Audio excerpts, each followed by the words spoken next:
یکی از جمله آرمانهای مسلمان این است که تمام امورات دینی الله در سرزمین الله باید پیاده شود.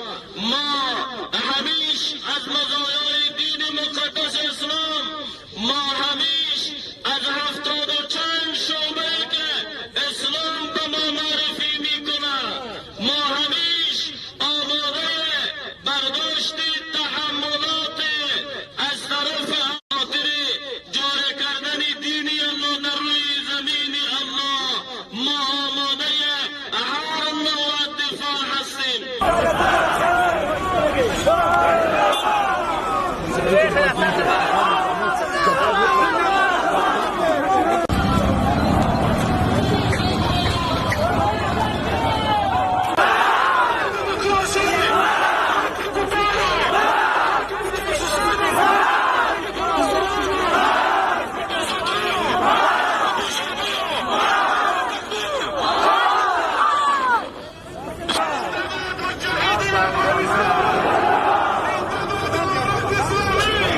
را بر بالای ما تحمیل بفرمایند، اونها این کوشش را نکنند و ما از خود قانون داریم، از خود نظام داریم. ما نظام خود را پیاده کردنش را میخواهیم، نه نظام دیگرها را و نه نظام اجنبی ها را. حجاب اون یکی از شعائر عمده مسلمانان هست. اونها بر این زحمت نکشند که اون چند خواهر و مادری را بیراه کرده اند که بر این فکر باشند که این چند خواهر بیراه و مادر بیراه اون نمایندگی از تمام زنهای مسلمانان عالم انسانیت میکنند. هرگز اونها کردن نمیتوانند. وقتی که او حق بیجابی خود را در دنیا نافذ کردن را یک اصول آزادی بیان میداند، پس من چرا نمیتوانم حق حجاب خود را در جامعه اسلامی خود پیاده بگردانم، پیاده بسازم؟ چرا من نمیتوانم؟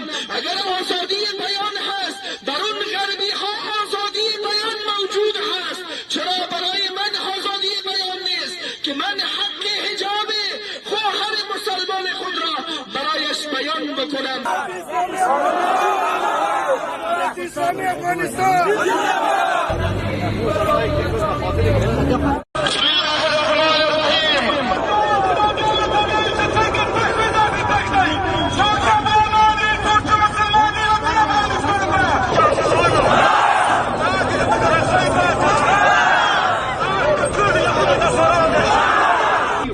اسلام مبارک دین د اساساتو د حفظ او ساتنې لپاره موږ د افغانستان د خلکو د ډېرو فرعینو او غټو طاقتونو په وړاندې خپله مېړانه او مبارزه ښکاره کړې ده چې په دې لاره کې مو ډېر ځوانان، معیوبین، شهیدان او ډېرې ښځې مو کونډې، بورې او ماشومان مو یتیمان شوي دي.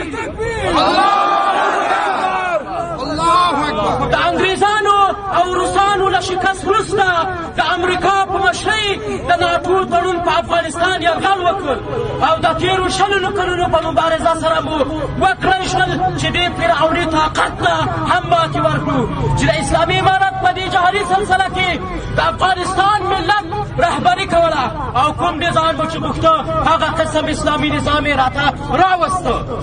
دا چې اوسنی اسلامي نظام داخلي او خارجي دښمنان لري، نه غواړي چې د اسلامي نظام بقا ومومي. څه داسې ډلې هم پیدا کړي دي چې نړیوالو ته وښیي چې موجوده نظام د دوی حق نظام نه دی، چې د نمونې په ډول په دې نږدې وخت کې ځینې ښځې غربي فکره او د ډیموکراسي په نظریه جوړې چوکونو ته راوتې او اسلامي حجاب ته یې توهین او بېعزتي وکړه.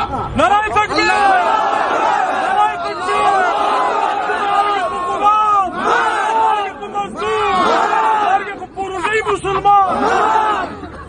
او په محضر عام کې د اسلامي حجاب د سوځولو هڅه او کوشش وکړ او استدلال کوي چې چادري او حجاب افغاني فرهنګ نه دی. موږ ټول مسلمان ملت د ټولو اسلامي او افغاني فرهنګ او ارزښتونو د دفاع لپاره د اسلامي امارات په څنګ کې ولاړ یو او د ټولو اسلامي او افغاني ارزښتونو څخه په دفاع کې له سره او مال تیر یو